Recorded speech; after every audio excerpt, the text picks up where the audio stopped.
también es la palabra, ¿verdad? Luego,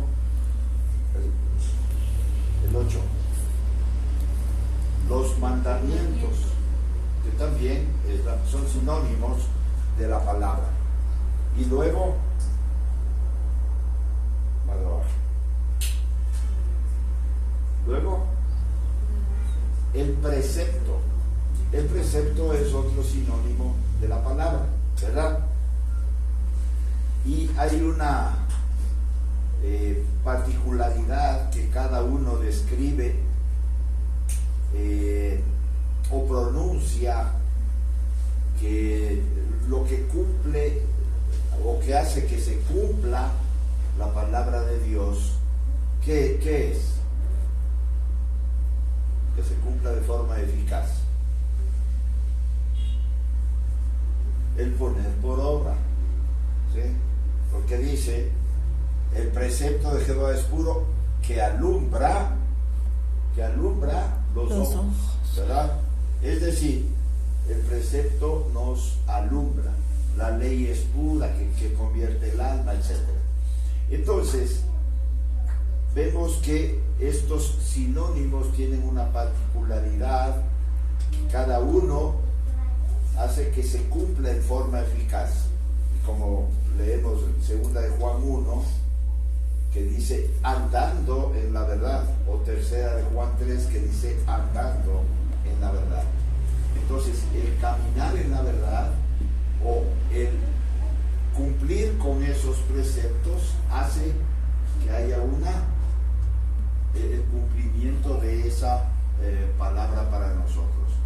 Entonces, por ejemplo, la palabra de Jehová es pura, que convierte el alma. Pero ¿cuándo convierte el alma? Cuando la vivo. Si no la vivo, no se convierte el alma, ¿verdad? Entonces, ¿cuál es el requisito? Que yo camine en esa verdad. Estamos viendo, la palabra es suficiente para convertir el alma. Ella convierte nuestra alma, cambia nuestra manera de pensar, cómo fuimos educados, cómo fuimos creados, o cuáles son nuestras conjeturas de vida, lo que yo creo o yo pienso. La palabra de Dios me va a cambiar, pero mediante la vivencia. ¿Sí? Amén. Ahora vamos al versículo 9. Y acá vamos a ver ya una diferencia. Y dice, en primer lugar, lo que vamos a ver es que es una justicia que abarca todo. Comienza diciendo, el temor de Jehová es limpio, que permanece para siempre.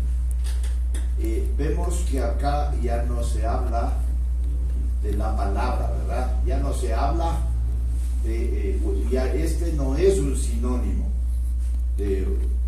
o no es un término que denota la palabra, pero sí que refleja la realidad de las Escrituras, porque las Escrituras son un manual para el culto de Dios.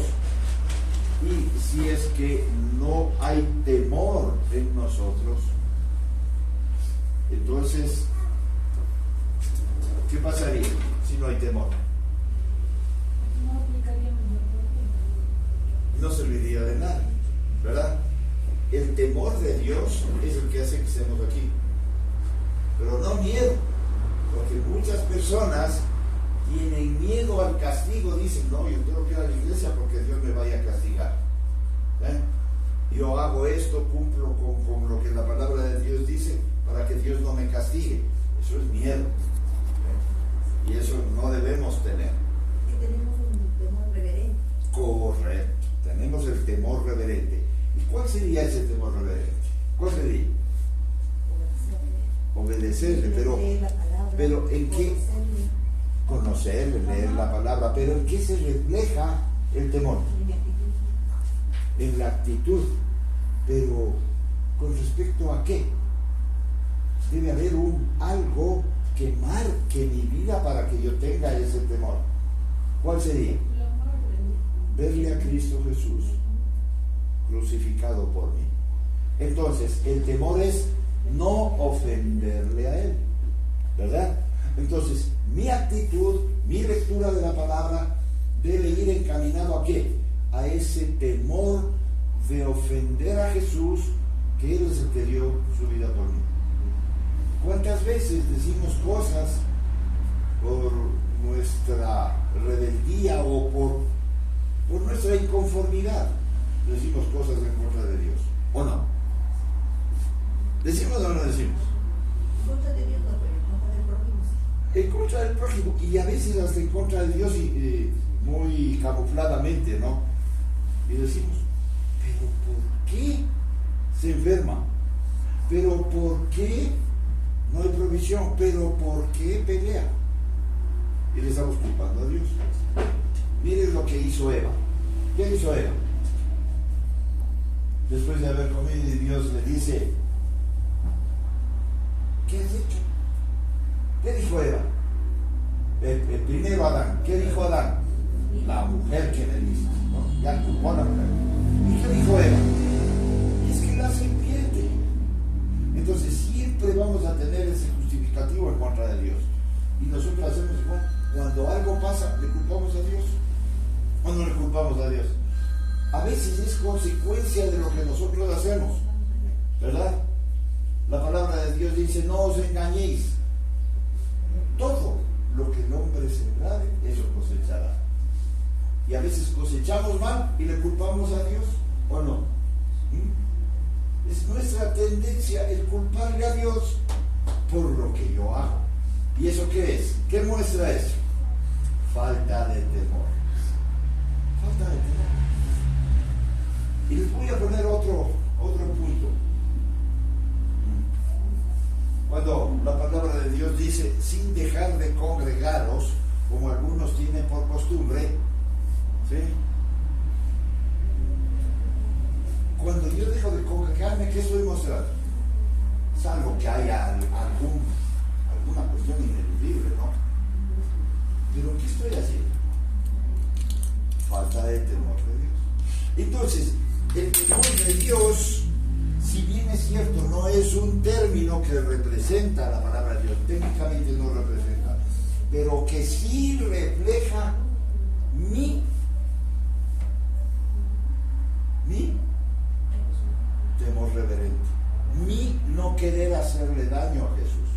Cuando yo desobedezco cualquier parte de la palabra, ¿sí? Cualquier parte de la palabra, ¿qué estoy mostrando? Que no tengo temor de Dios. Un adúltero, ¿qué está mostrando? Que no teme de Dios. No le importa lo que Jesús hizo en la cruz. No le importa cuánto le dolió a Jesús, ¿verdad?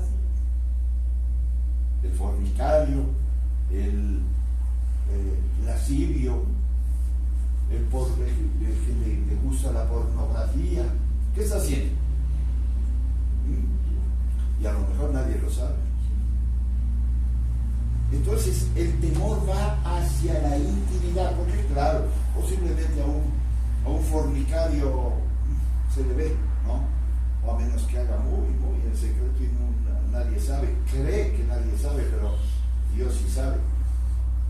Cuando tenemos malos pensamientos en contra de alguien,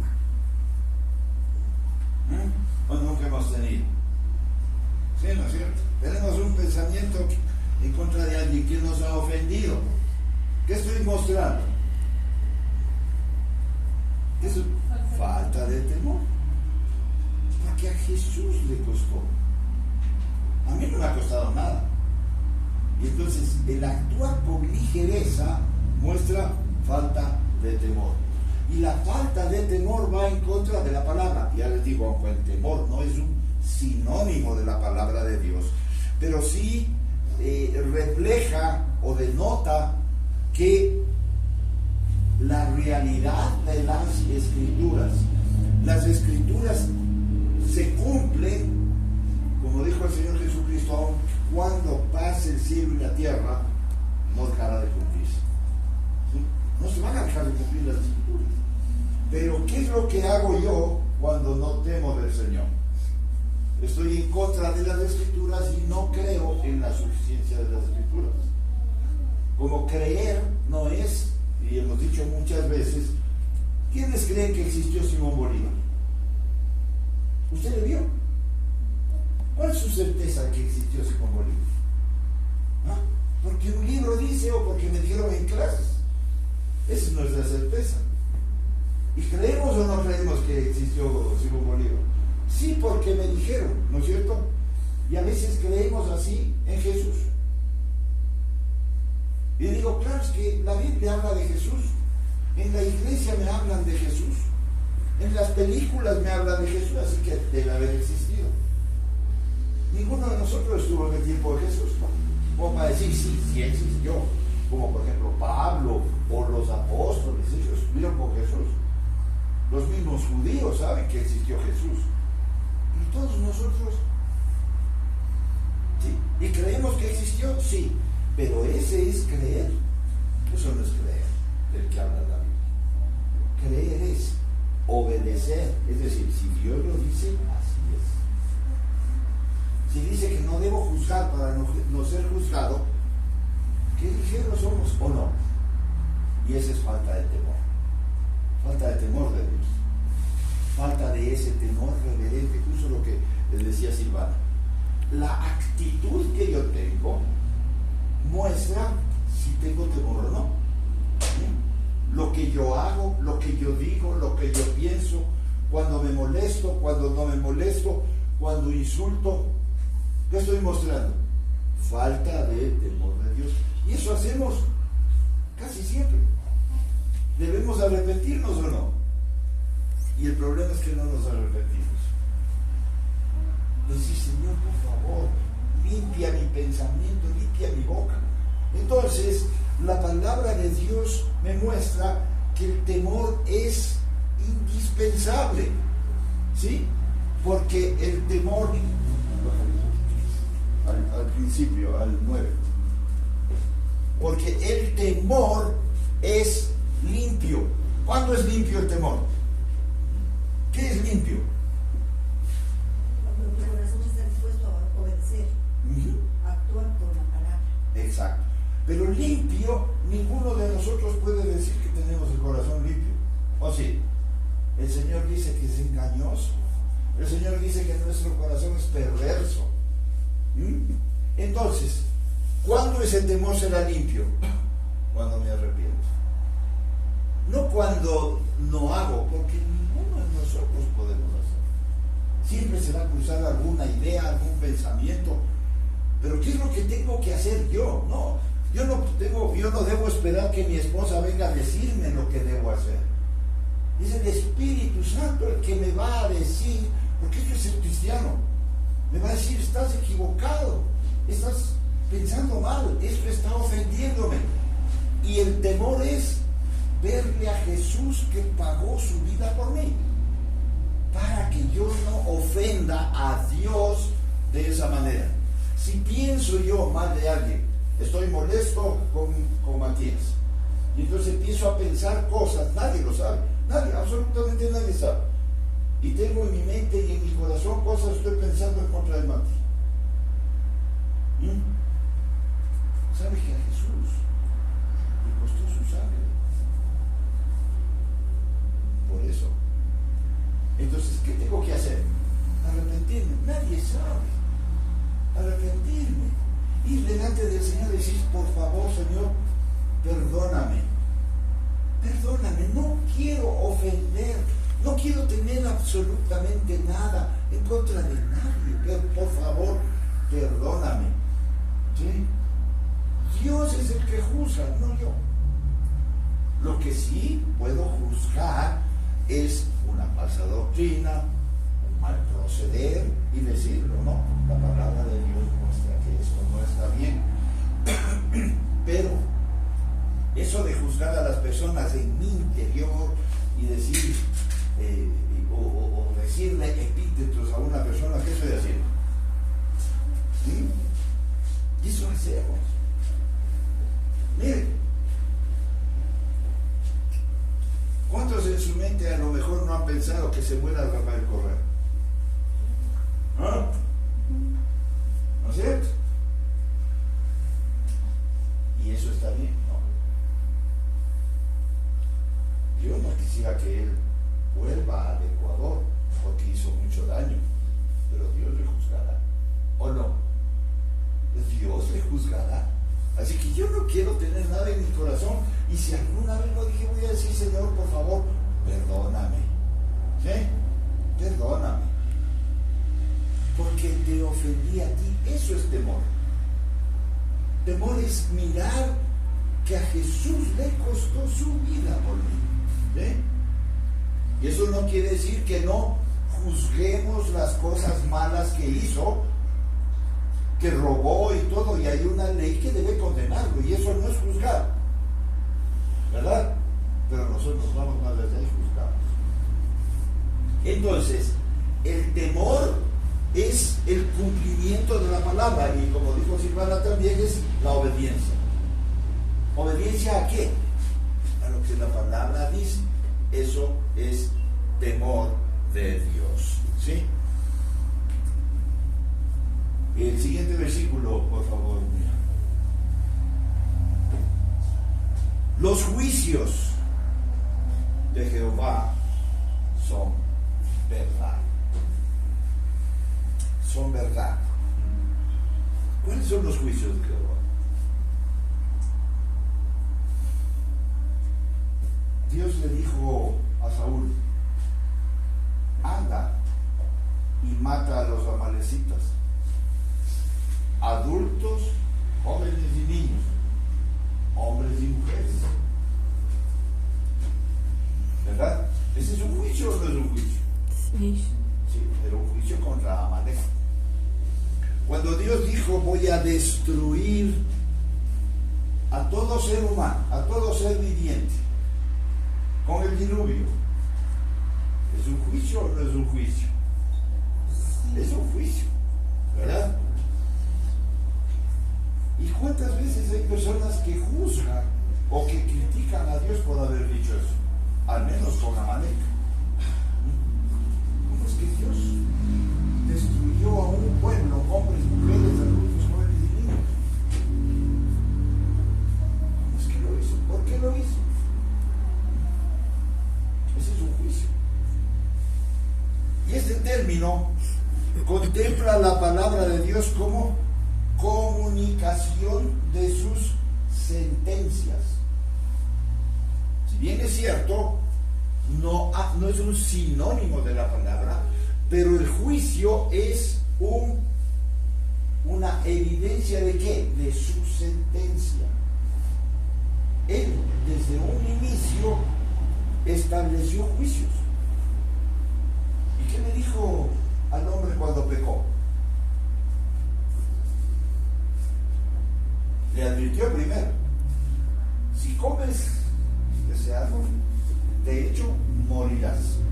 Y entró la muerte en el ser humano, donde no había muerte. Entonces, la consecuencia de todo lo que el hombre hizo desencadenó un juicio de Dios, y que nosotros no tenemos por qué meternos en el juicio, ¿verdad?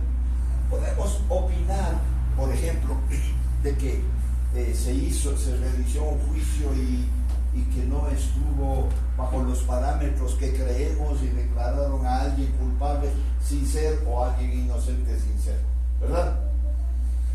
Pero ¿quién de nosotros tiene la capacidad para decir que Dios se equivocó?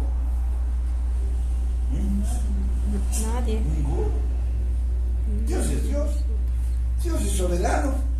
Y Él es el único que tiene el 100% de la capacidad de veracidad sobre una sentencia. No existe nadie más. ¿Estamos convencidos de eso? Amén. Amén. Y entonces, ¿por qué hay criterios que dicen: pero qué culpa tienen los niños del África? ¿Han oído eso? ¿Y qué culpa tienen los niños del... Oiga, ¿y usted quién es para juzgarle a Dios? Ese es un juicio. ¿Qué culpa tienen los niños de Haití? Ese es un juicio. Dios es Dios y Dios sabe, porque Dios conoce el corazón de la persona. Yo no tengo por qué opinar una sentencia de Dios. Y entonces dice que los juicios de Jehová son verdad. ¿Cuántos estamos convencidos que los juicios de Jehová son verdad? Y todo lo que hace Dios es verdad. Hoy estamos viviendo algo difícil en el Ecuador, ¿no es cierto? La tosferina y la fiebre amarilla. Y ya salieron nuevas vacunas y que hay que vacunarse. En los colegios ya se dice que tienen que usar mascarilla. Parece que el Ecuador empieza a respirar y nuevamente viene algún problema económico. Porque esto va a repercutir en la economía, ¿o creen que no? Ahora, pónganse a pensar, ¿ese también es un juicio de Dios? Dios dice, ¿pero por qué? ¿Por qué? ¿Será la rebeldía que hay en el Ecuador? Sí, ¿no es cierto? Y entonces, ¿por qué tenemos que criticarle a Dios en lugar de decir, Señor, ten misericordia, perdónanos por haberte ofendido, sana nuestra tierra, sana nuestra... ¿Pero qué es lo que decimos? Otra vez el Ecuador. Algunos culparán a autoridades, ¿no es cierto? Porque las autoridades tienen la culpa de sequías y ahora de esto. Y esto se produce por, al menos la fiebre amarilla, por mucha agua, porque hay criadero de mosquitos. Entonces, cuando había sequía, culpa del gobierno. Ahora que hay mucha agua, culpa del gobierno, ¿no es cierto? No será culpa nuestra, porque esto está haciendo Dios, porque somos rebeldes. ¿Qué hay que hacer? Pedir perdón y dejar de ser tan livianos para hablar de las cosas que Dios hace, porque los juicios de Dios son verdad y nadie puede discutir esos juicios de Dios. Incluso en las oraciones nosotros hacemos mal, y como dice la palabra, pedís y pedís mal, y pedimos mal en nuestras oraciones. La oración, lo primero que debemos hacer es arrepentirnos. Si nosotros no nos arrepentimos, estamos con el orgullo sobre y solo pide a Dios. Cuando todo lo que Dios hace es verdad. Y todos son justos. Es que es injusto. Dios es injusto. Dios es justo. ¿Cuánto vamos en contra de la palabra de Dios? Si decimos que la palabra de Dios es suficiente, o la suficiencia de la palabra de Dios, nosotros deberíamos vivir con esa premisa, que todo lo que hace Dios es verdad y justo. Y justo. A veces uno puede decir, me despidieron de trabajo, qué injustos son. ¿O no? Siempre vamos por ahí. ¿Y Dios por qué hace esto? Oiga, no le critique a Dios. Dios es justo. La consecuencia es porque yo soy desobediente. ¿O no es así? Siempre debo verme a mí con respecto a Dios.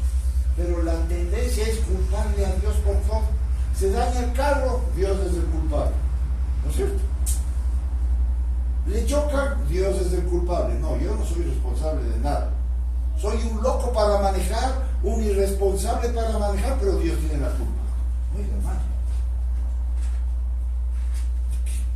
¿qué nos sucede? Y entonces yo estoy negando la suficiencia de las escrituras, hablando del juicio. Del juicio. ¿Por qué Dios permite muchas cosas en la vida del ser humano? Dios está tratando conmigo. A veces, incluso los animalitos pueden ser una muestra de lo que Dios está diciéndonos a nosotros. Dios puede obrar por eso. A través de eso, enseñarme a mí que yo estoy pecando. Mi corazón es el que está mal. ¿Y qué debo hacer? Cambiar de actitud.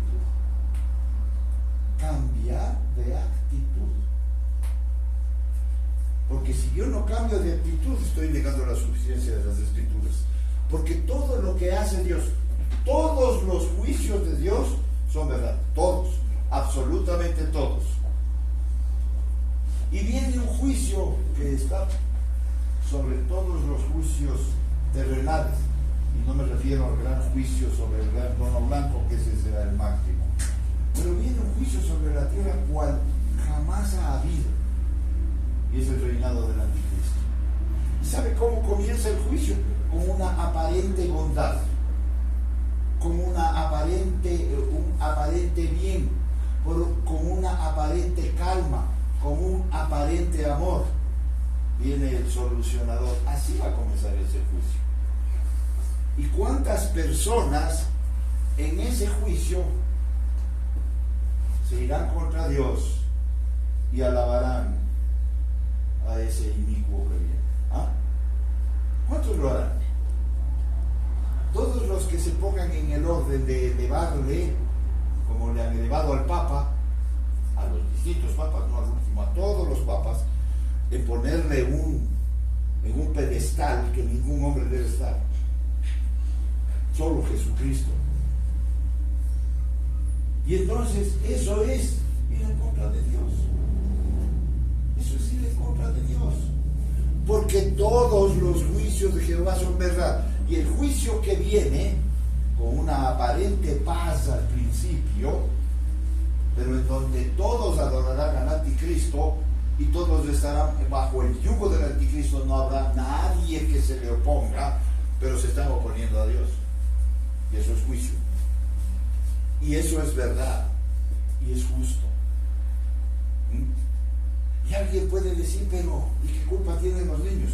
Una de las características que vamos a ver de ese tiempo, dice, ay de aquellas mujeres que estén dando de lactar a sus niños. ¿Qué les parece? Y van a decir, ¿y qué culpa tienen los niños? ¿No es cierto? Eso va a decir la gente. La iglesia ya no va a estar. Y la gente va a empezar a juzgar a Dios. ¿Qué culpa tienen los niños? El juicio de Dios es perfecto. Es perfecto. Yo no puedo criticar absolutamente nada de lo que Dios hace. Porque el juicio de Dios es verdad y justo. Nunca puedo decir es que es injusto. Nunca. Entonces este término contempla la palabra de Dios como comunicación de su sentencia, que es justo. Pero, sube, visita por favor, mía. Pero, en el versículo 10 dice, deseables son más que el oro. ¿Qué son más deseables? Más que el oro. Todo lo que hemos visto, ¿verdad? Los mandamientos, la ley, todos los sinónimos de la palabra. Es decir, la palabra es más deseable que el oro. ¿Y los juicios? ¿Cuánto deseo el oro yo? Como bienestar para el hogar. No hablando solo del metal, sino del valor que representa. Es que hoy se dice, sin dinero no puedo hacer nada, sin dinero no hay sustento, sin dinero el hogar. ¿Saben? Lo peor que puede haber, hay personas que tienen un ingreso y que dicen, no tengo nada, no me alcanza. Se quejan, ¿sí ha visto? Se quejan de todo y tienen. ¿Por qué no se pone a mirar a personas que no tienen absolutamente nada? Tenemos una casa, tenemos un dormitorio, estamos recostados sobre una almohada, tenemos algo con que cobijarnos. ¿Cómo que puedes decir no tengo nada? Cuando quisieron, hubo un hombre que quiso seguirle a Jesús y dijo, las aves de los cielos tienen donde recostarse. El Hijo del Hombre no tiene en dónde recostarse. Y Jesús nunca se quejó. ¿O si se quejó? Es que no tengo plata.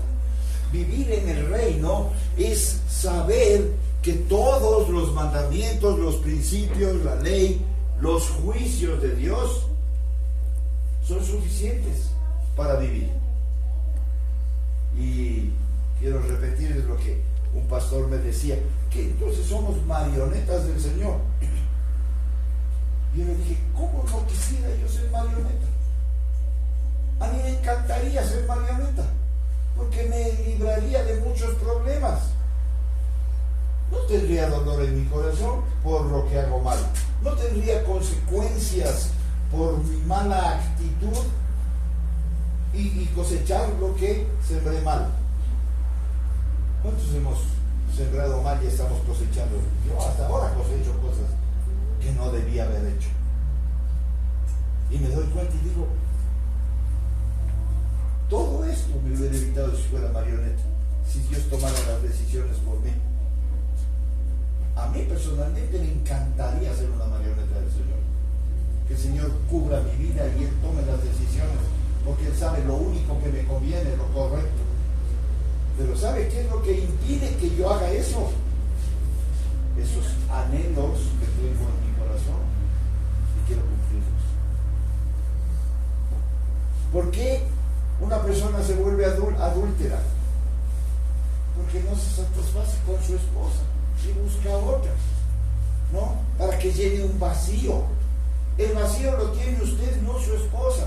No le culpe a la esposa de que no le ama, que no es cariñosa. No le culpe. La culpa es suya. No le culpe a su esposo. Es que no es sensible. No, la culpa es suya. Suya. Y usted está cosechando lo que usted ha sembrado con su corazón dañado. Porque Dios es perfecto. No debemos culpar a otros. No le culpe a su hijo, no le culpe a su nuera, a su yerno, al primo. Oigan, son llenos de culpabilidad a los demás porque yo soy el buenito. No, yo soy el malvado. Mi corazón es el que tiene que cambiar. Tiene que ser otro. Cuando uno estudia las funciones del hombre y la mujer, que se va generalmente en el matrimonio, y siempre la comparación es así como Cristo. Así como Cristo. El varón actúa como Cristo. Pero las mujeres son las que van y le dicen, no, tú no eres como Cristo. Eso no está hablando a usted, está hablando al varón. Él es el que tiene que compararse con Cristo. Estoy siendo como Cristo en la atención a mi esposa. ¿Cuándo Cristo le trata con palabras hoscas? ¿Cuándo le hace sentir inútil, que no vale? ¿Alguna vez Cristo nos hace sentir así? ¿Y usted por qué hace con su esposa? Eso es temor de Dios. Usted no teme de Dios. Cuando uno maltrata a su esposa, no teme de Dios. Cuando una mujer no se sujeta a su esposo, no tiene temor de Dios. ¿Qué cree que siente Jesús al pasar esas cosas? ¿Qué es lo que siente Jesús? Nosotros no actuamos como cristianos, pero sí criticamos. Somos número uno para criticar. No actuamos como cristianos. La suficiencia de la palabra se va a ver reflejada. Justo lo que nos decía Silvano. Actitud. Mi actitud refleja que tengo temor de Dios. Refleja que tengo ese temor reverente, porque Cristo Jesús pagó por todo eso en la cruz. Él derramó su sangre por mí, porque Él quiere que nosotros seamos como Él es. Eso es que la palabra sea más que el oro.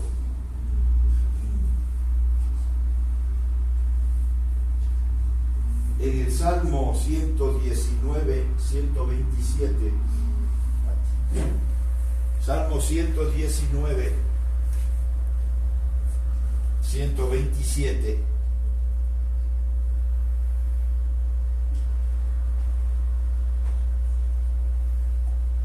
dice la palabra, por eso he amado, súbele por favor, tus mandamientos.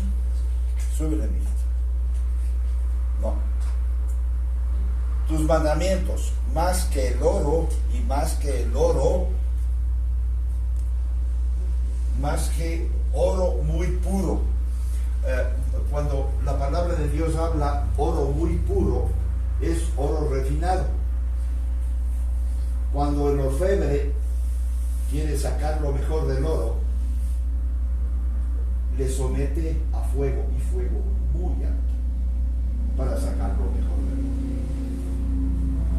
El decir he amado tus mandamientos más que ese oro refinado quiere decir, Señor, que mi corazón sea sometido a una prueba como el oro sometido a ese fuego. Así te amo. ¿Y cómo somete el Señor a prueba nuestro corazón? Con las cosas que pasan. ¿Y cuál es para mí como casado, como el matrimonio? En mi esposa se va a probar el oro que hay en mi corazón. ¿Por qué? Porque ahí se refina. Habrá actitudes que a mí no me gustan de mi esposa, y le he hecho algo, pero yo debo ver lo que está pasando con mi corazón y no lo que está pasando con mi esposa. Mi esposa se la verá con Dios.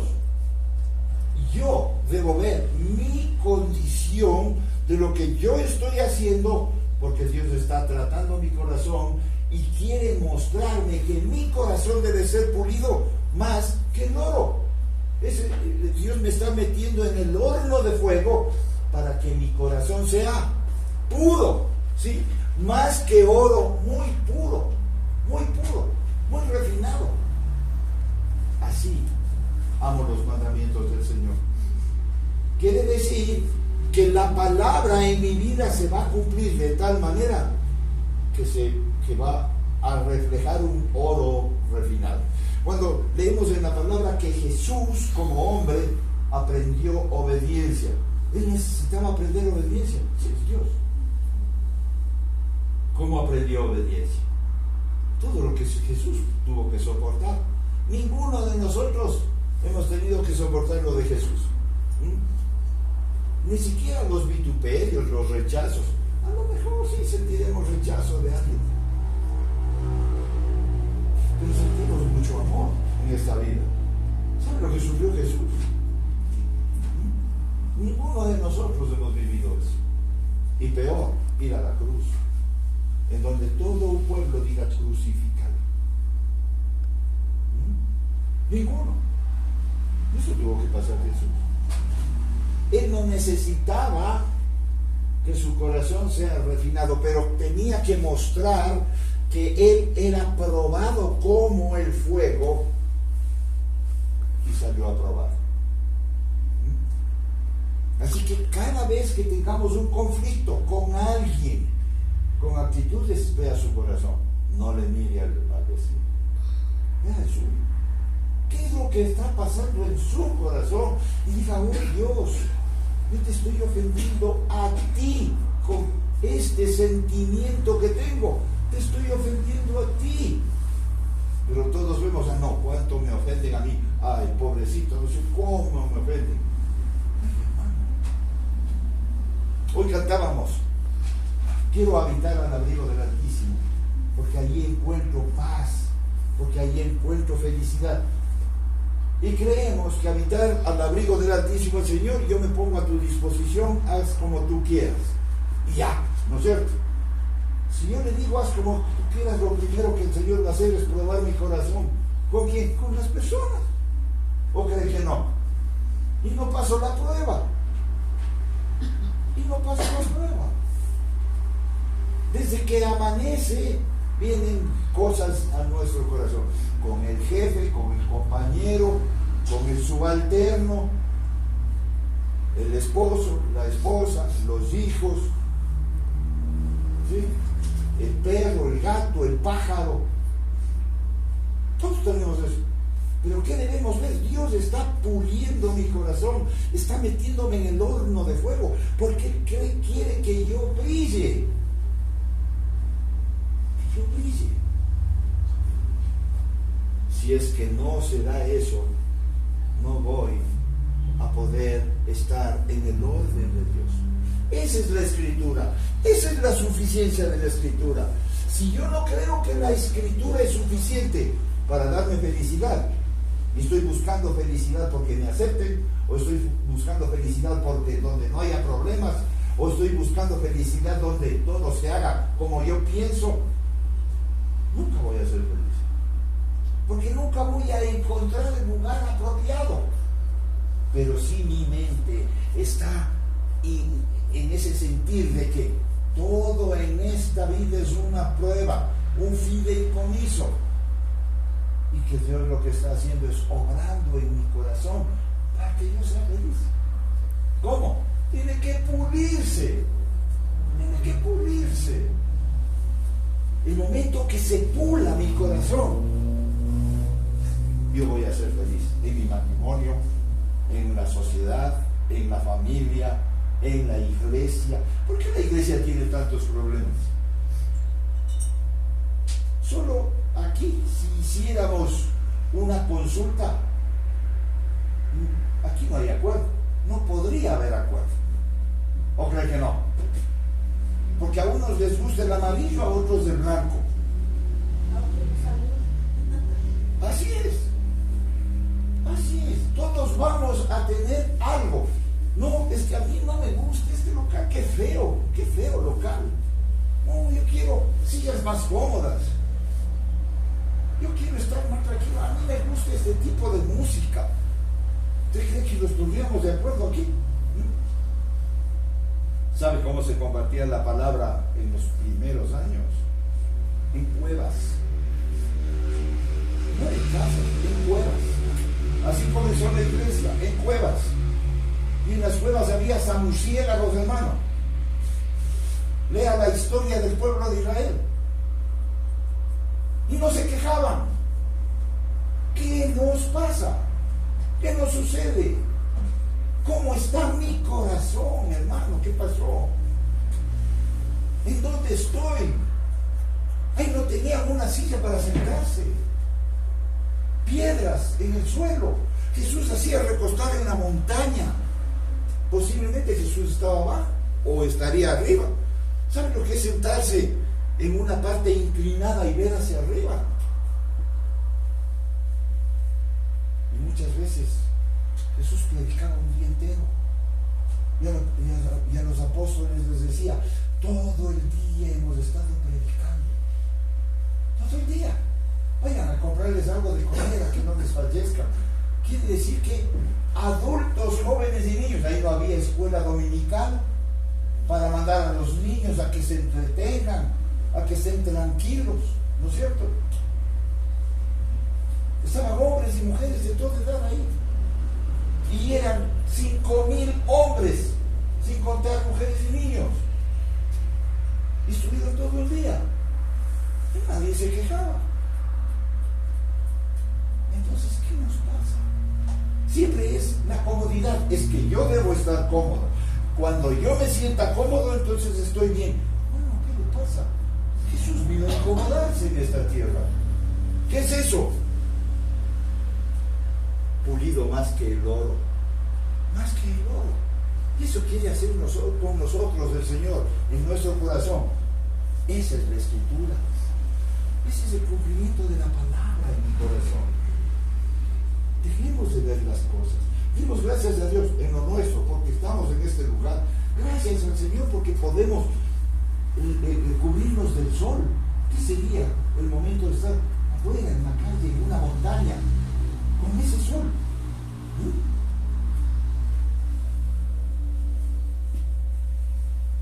Pensemos en lo que tenemos. Dimos gracias a Dios por eso. Pero el Señor nos pule en otras cosas, ¿no es cierto? Nos pule. Y estamos en eso. Todos estamos siendo pulidos. Yo también. Ustedes creen que yo no estoy diciendo que yo ya soy perfecto en esto. No. El Señor me pule. pule con caracteres, con personas. Y gracias a Dios por eso. Porque si estoy siendo pulido, es porque Jesús me ama. Porque Él me ama. Y porque Él quiere que esté bien. Porque Él quiere que mi corazón cambie. En el Salmo 19 que vimos, del 1 al 14,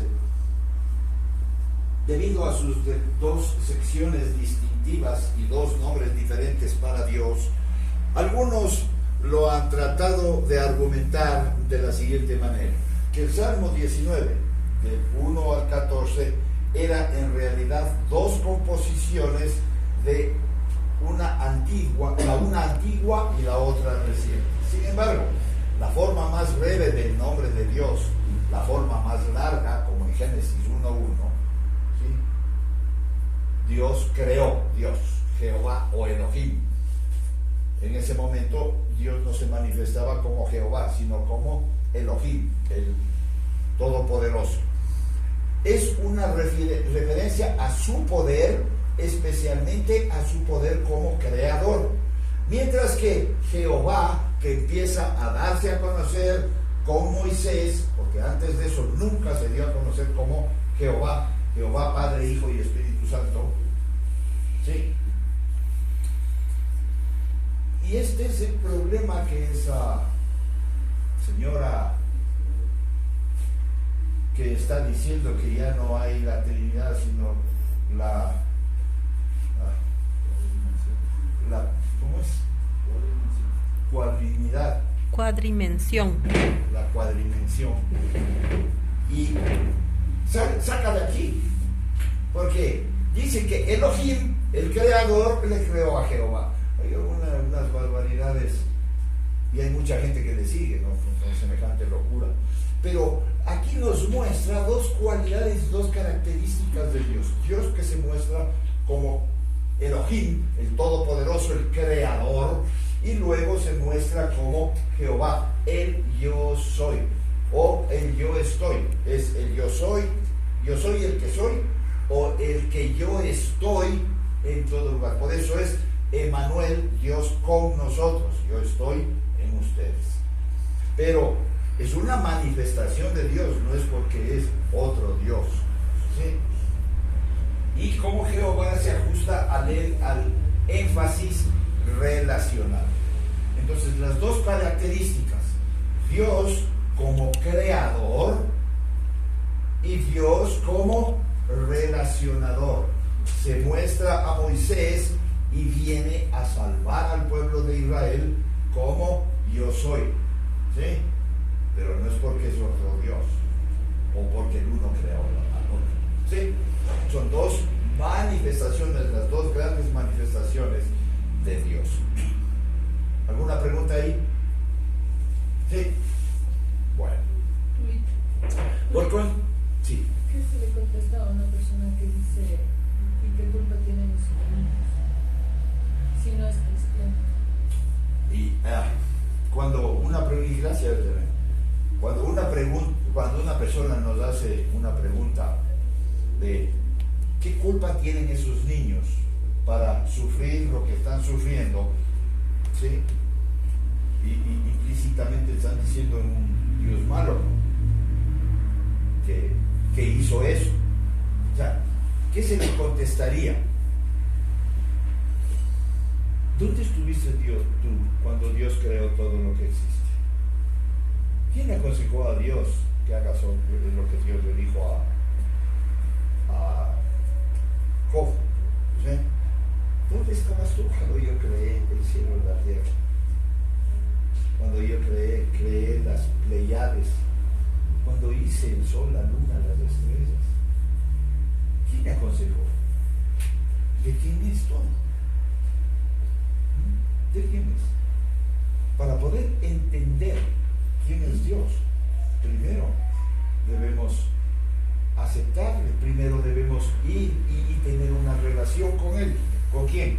Dios Jehová, eso no lo voy a decir, ¿no? Pero Dios Jehová es el Dios relacional, o Yahvé es el nombre del Yo Soy, es el nombre relacional, o Dios se presenta como relación con el ser humano.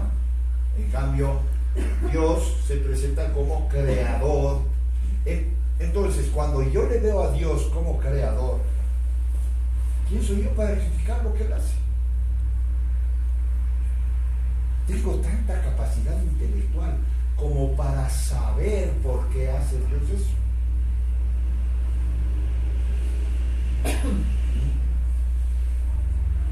Más no le puedo decir, porque no va a entender nada más. Pero, si recuerdan cuál era la revelación general y la revelación específica. ¿Cuál era la general? La revelación general de Dios. Los cielos, toda El la sol y creación. luna, el firmamento, todo lo creado muestra ¿qué? La gloria. La gloria de Dios. Nadie tiene justificación para decir ¿quién hizo eso? ¿Quién puede hacer eso? Hoy, el rato que estábamos viniendo, conversaba con mi hija y me decía lo que pasó en Chile.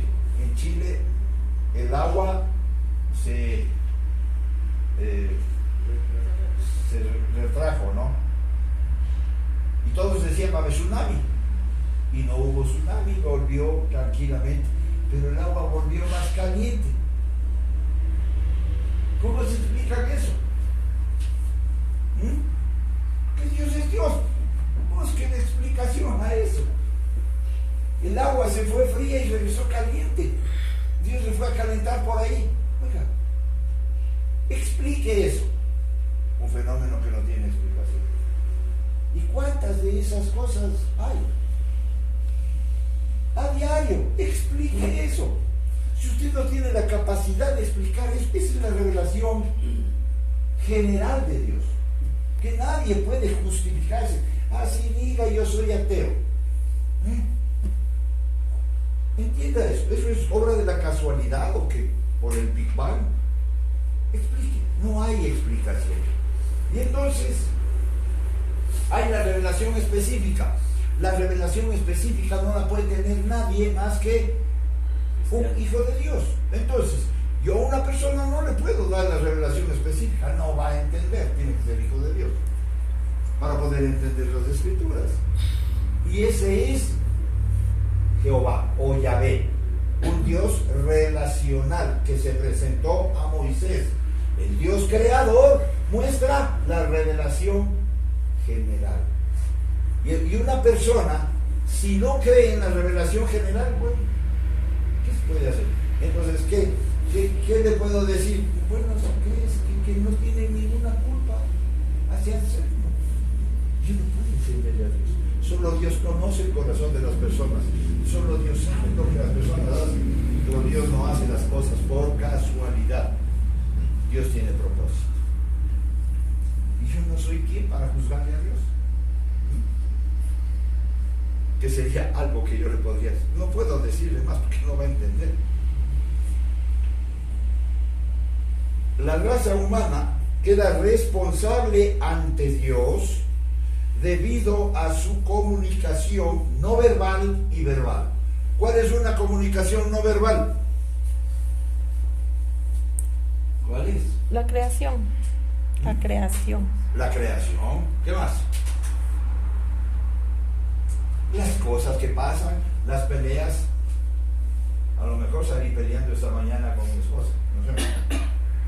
Esa es una comunicación no verbal. ¿Pero es comunicación o no? ¿Es comunicación de Dios o no? Dios está al tanto de todo y Dios está en control de eso. Sí. ¿Verdad? La enfermedad, ¿qué es? Una comunicación no verbal. Un accidente. ¿Y cuál será la comunicación verbal? La palabra. La palabra. La palabra. Y la comunicación verbal tiene una directa proporción, ¿cómo es? Sí, está directamente o proporcionalmente en una conjunción directa. ¿Con qué? Con la comunicación no verbal. Porque Dios ya lo dijo en su palabra, todo lo que iba a pasar en lo no verbal. Dios lo hace. Dios comunica. Y la palabra de Dios dice, haré algo sin comunicarle a mis siervos los profetas.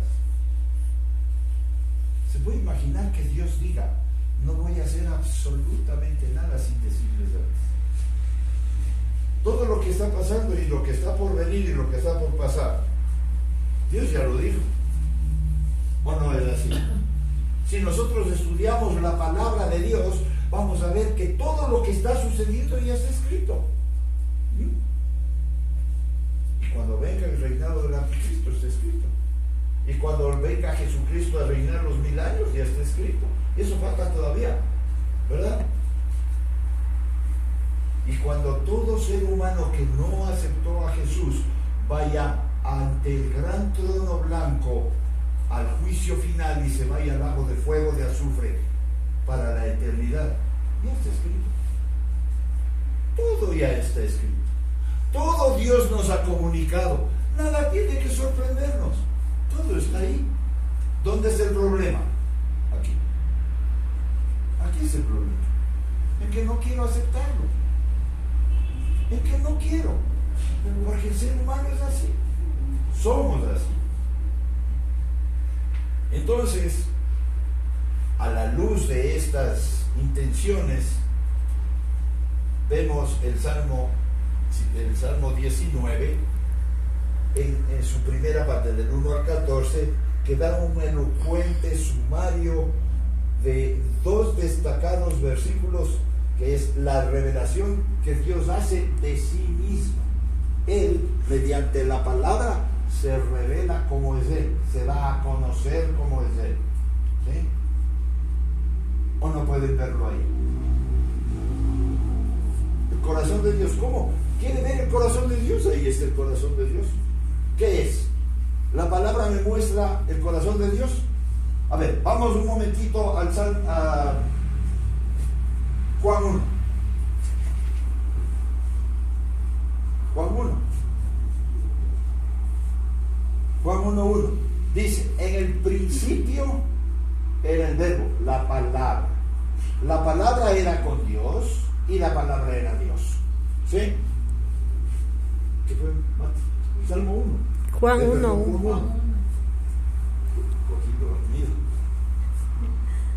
En el principio era la palabra.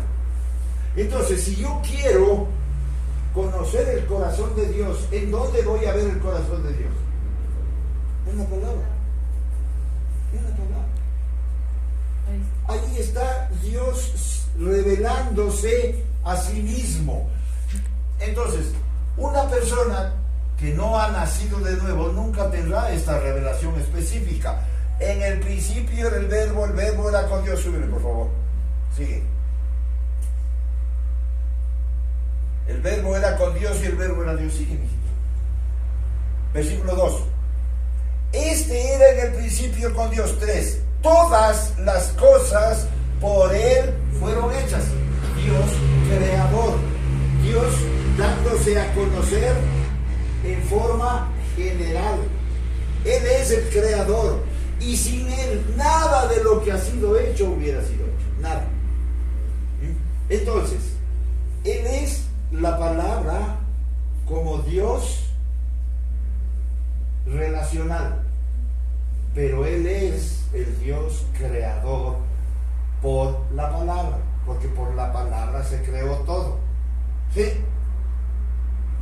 Y Él se da a conocer cómo es su corazón. La ley de Jehová es pura, que convierte el alma. Los mandamientos de Jehová, los preceptos, todo. Y, como vimos, los juicios del Señor. Los juicios del Señor también representan, ¿qué cosa? La revelación específica de Dios. ¿Sí? Amén. Entonces, juicios. Hay un montón de juicios, no solo los que están escritos en la palabra de Dios. Las cosas difíciles que pasan en nuestra vida son juicios, ¿no? Cuando Dios se juzgó a sí mismo, Él como Dios, y él como hombre.